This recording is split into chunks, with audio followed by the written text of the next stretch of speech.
The Zambia Center for Inter-Party Dialogue has actually put it on record that this meeting was between you and the church, and not it doesn't represent Zambia. Well, I think you can make your own judgment whether it was only us and the church here or it was the majority of political parties. The truth is that it was the majority of the political parties. I think, as I said at the beginning of this discussion this afternoon when I came here, that you don't joke with the lives of citizens. What someone is trying to do in the name of this is really abusing the opportunity they are given to help people. They are using the opportunity to perpetuate acrimony in our country. We don't need that. I think, was it between us, UPND, and the church? The answer is, look, you've seen it. You've interviewed so many people.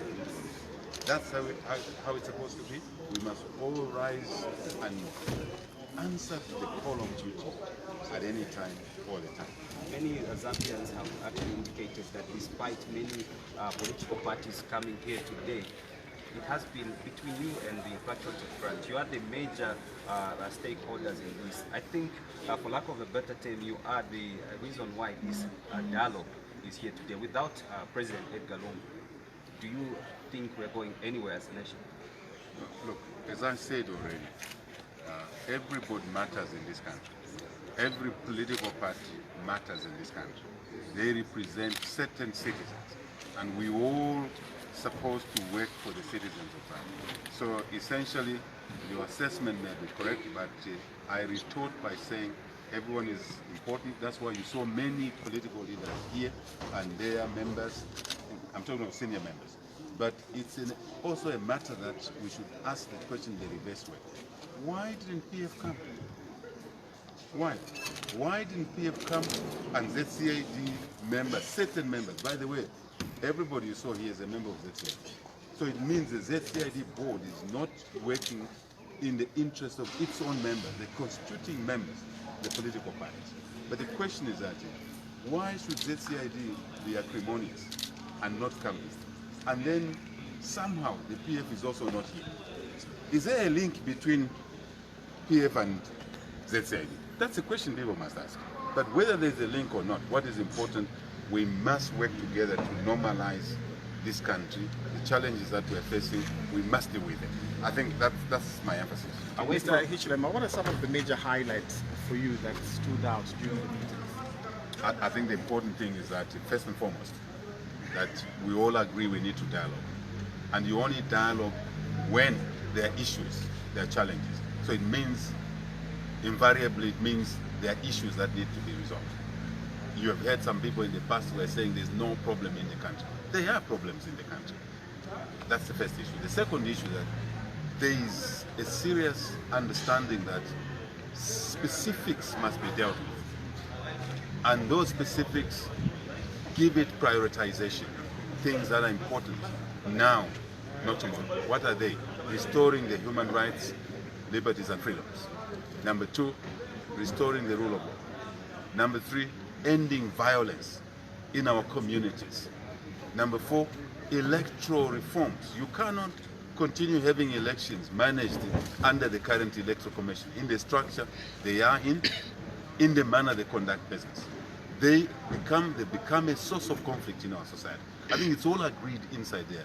That cannot continue going forward. And there are many other things that have been covered, but I want to limit myself to these 3, 4 that are extremely important. By the way, I must include that it is important that political prisoners, detainees, refugees must have their status restored, which means they must be free people. Very, very important. So there are other things that I can talk about, but this is enough for now. The suggestions that there should be an inquiry into the privatization? It's a non-issue. You will see our statement issue. I think I understand where you're going. Hakainde Hichilema has never privatized anything. Everything that has been privatized by the MMD governments. First, under President Chiluba. Secondly, under President Mwanawasa. I can give you an example. Zanaco was privatized under President Mwanawasa. May so rest in peace. And may President Chiluba rest in peace. Number 3, under President Rupia Banda, Zamtel was sold to Lap Green. under the leadership of President Rupiah Banda, all of those of the MMD. Has HH been a minister in government? Who sells assets? Who sells assets? By the way, I must continue. PF has privatized some assets as well. Ask me which one. Zafico assets. The houses of Zafico constitute privatization. Let me give you the definition of privatization under the Privatization Act of 1992. Sale of the whole company or parts of it, including shares and assets, constitutes privatization. Commercialization constitutes privatization. Reorganization, restructuring of any state enterprise constitutes privatization. So when you sell Zambian land to foreigners who are not, you are the one who has privatized Zambian assets to foreigners.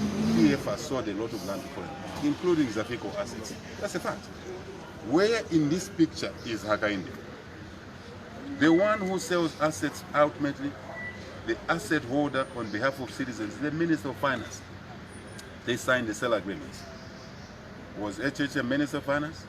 Ever? No. Who else signs? The Attorney General. Was HH the Attorney General? No. You go that line, you must challenge the government policies under this presidency. I have not been part of that. Nemlanda, Shalipo, I have never been responsible for these decisions. The issue is that if you want to follow that line, all lawyers in the country from 1990 up to now, you can indict them. Most of them. Real estate agents, you can indict them. Engineers, you can indict them. The list goes on.